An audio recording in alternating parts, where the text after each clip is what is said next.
That's a good girl. How are you feeling? Go for a walk?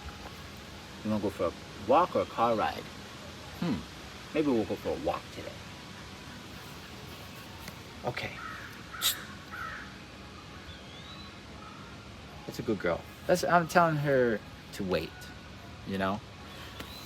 Here's another element to keep when I'm working with Penny that I just remembered. It's very important. This is something we've talked about before, but it's very important with dogs that have anticipatory anxiety, okay?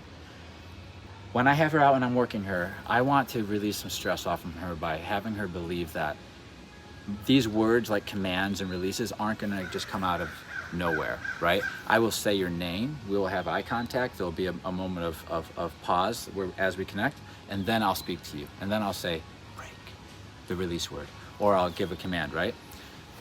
This is important because, I just made this mistake with her a handful of times by not doing that. And I keep remembering, I got to do this with her. I have to do this with her. It helps her.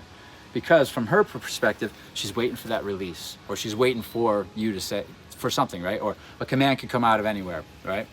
So she's sitting here waiting for it. Because I'm sitting here talking to Julie, blah, blah, blah, talking about what we're going to do. And then all of a sudden, just randomly, I say the release word and walk away. I didn't even do any,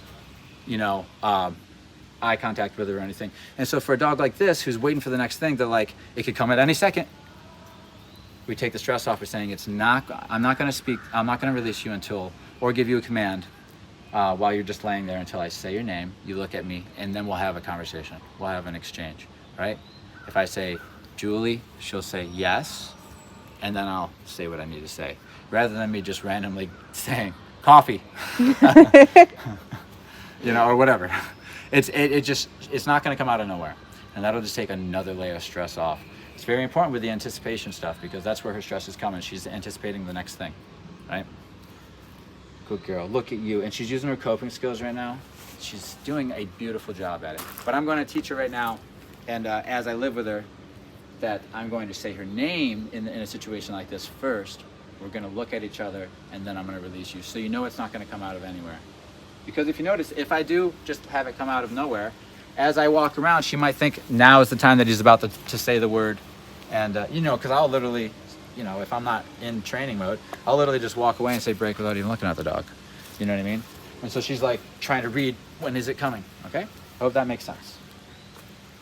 Penny, good girl. Penny, break. Good girl. Nice job. I have to tell you something, girl. That was beautiful. Let me tell you something. That was pro. Yeah.